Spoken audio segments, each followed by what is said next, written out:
La plupart de mes interventions ou la plupart des choses que je produis, c'est en résidence.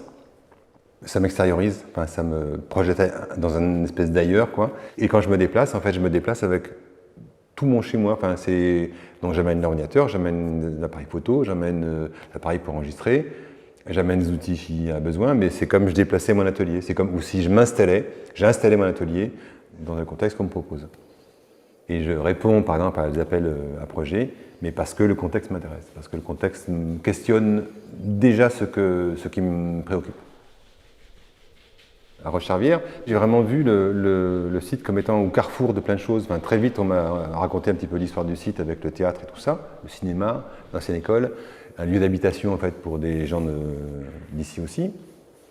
Et donc, je trouvais que c'était une espèce de site charnière en fait qui ouvrait plein de choses, quoi. Un sujet qui m'a intéressé, c'était d'aller chercher les histoires des habitants. Et ces histoires-là, en fait, je vais les articuler. D'abord, je vais les disperser, puis ensuite les réarticuler. Et écrire des espèces de choses qui seraient des textes intermédiaires entre ces différentes histoires. Le fait d'assembler ça, c'est comme une chorale. Là-dedans, on va essayer de trouver des éléments qui pourraient, ensemble, raconter une espèce d'histoire commune. Le croissant est donc une succession de couches incroyablement fines de pâte. Chaque couche retournée sur elle-même se regardant. Chaque strate s'appréciant à sa propre valeur, toutes affinées par cette souffrance personnelle que nécessite l'adaptation à un tout complexe. C'est pour ça que je me suis intéressé aussi au collectif ici, enfin, à l'idée du collectif, à l'idée de groupe, de gens rassemblés autour d'une même activité, d'une même passion, etc. Même s'ils n'ont aucune affinité dans leur vie personnelle, se retrouvent dans un même lieu et autour d'une même pratique. Voilà. Alors qu'en dehors de cette pratique-là, ce sont des gens vraiment différents.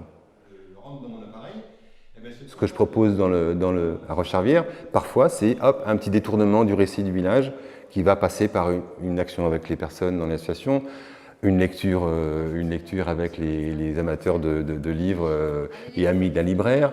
Voilà, ça peut être des choses comme ça, qui sont des espèces d'excroissance comme ça, qui vont venir faire un petit saut dans le quotidien. Mais j'imagine que j'en fais quelque chose une image plastique, voilà, quelque chose qui est à la fois dans le sens où cette image-là, à la fois moi je la manipule, c'est-à-dire que je sais à peu près ce que je vais en faire, mais à la fois les gens aussi vont en faire autre chose.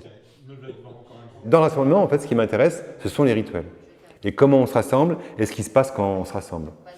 Et ça pourrait être abordé d'un point de vue anthropologique, sociologique, philosophique. Et ça m'intéresse bien de travailler ça, enfin d'aborder ça de manière plastique. De la notion de rassemblement dans un espace public, j'en ai fait une peinture. De la peinture, quand je l'installe dans un endroit qui n'est pas avec du public autour, c'est une installation. Quand les gens montent dessus, quand il y a l'action, c'est une performance. La performance elle-même réunit en elle-même le physique de la notion. C'est-à-dire que le rassemblement même, un rassemblement, c'est un regroupement de personnes. Vous passez du côté d'ici. Les rassemblements que j'ai photographiés, je les ai aussi filmés, parce que ce qui m'intéresse, c'est comment ça va se construire.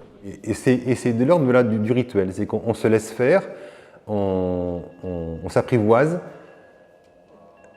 on écoute de part et d'autre, c'est-à-dire il y a des propositions du public, des propositions de moi quand je mets quelque chose en place. Des fois, en fait, on oublie complètement ce qu'on avait prévu et on s'aperçoit que c'était pas important. Enfin, l'image avant n'était pas importante, ce qui était important, c'était comment ça s'est fait et l'image qu'on en a obtenue. Parce que c'est ça, parce que c'est ce groupe-là, parce que c'était ce moment-là à tel endroit et que ça s'est construit comme ça.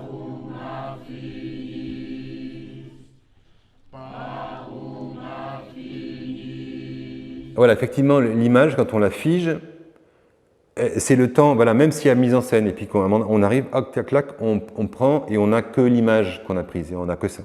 On n'a pas tout ce qu'il y a autour, tout ce qui s'est vécu autour. Le temps de la préparation, de la mise en scène, c'est pas juste la mise en scène, c'est aussi tout ce qui va se passer autour de la mise en scène. C'est aussi les impatiences, il va y avoir des impatiences sans doute. Il va y avoir des gens qui vont faire des petites réflexions parce que voilà, c'est des rigolos, parce qu'ils ont envie, parce qu'ils sont bien, parce que voilà, le moment est convivial, ou voilà, il va y avoir des choses comme ça, des gens qui vont se bousculer, se saisir un peu. Même moi, je vais être disposé, quand je vais disposer les personnes derrière les judokas, je vais aussi les manipuler, bouger un coude, toucher une jambe. Les rituels, ils sont toujours fondés sur des positions du corps, sur de la musique, sur des déplacements, sur de la danse, sur des choses qui sont de l'ordre de la transe. Il y a de la répétition, une manière de psalmodier des choses, de les répéter, de chanter en chœur, des percussions, du feu. Là, il n'y aura pas de feu ce soir, mais il y aura les lumières qui joueront ce rôle-là peut-être. Les 4 premières prennent les jambes, les genoux, les mollets. Il faut qu'il y ait 4 ceintures en fait qui retiennent les 4 membres au départ. Alors on baisse son bras gauche, voilà. Mais en avançant quand même, et c'est le bras droit qui va essayer de s'avancer, comme si tu voulais essayer avec le bras droit de lui attraper la manche du bras gauche. On va dire que ça va être celle-ci. Et ici, cette main est aussi tendue. Il faut que vous soyez entièrement tendu. Alors là, maintenant, il faut quelqu'un d'autre qui passe pour attraper le mollet de Joël ici, avec la ceinture.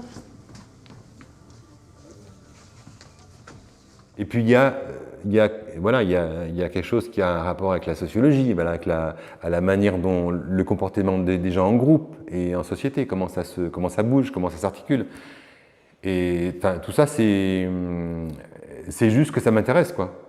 Après, l'idée, c'est que mettant ça en scène, regroupant différents éléments comme ça devient un moment plastique.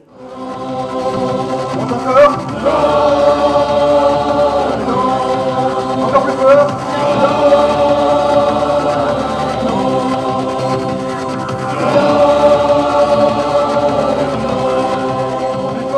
Il y a la politique et la religion, enfin, ces espèces de grands trucs comme ça qui gèrent le monde et qui font que tout s'organise et puis qu'apparemment, selon qu'on instaure la démocratie et la dictature, ça marche plus ou moins bien, etc. Et bien, qu'il y ait peut-être une troisième voie qui serait l'art, qui serait quelque chose qui serait de l'ordre, on n'a plus d'objectifs ni politiques, ni d'ambition, ni nécessité de rémunérer quelque chose là-dedans, mais que ce soit une espèce de pur don de part et d'autre, quoi. Une espèce de pureté du plastique de la rencontre, ou du plastique du rassemblement.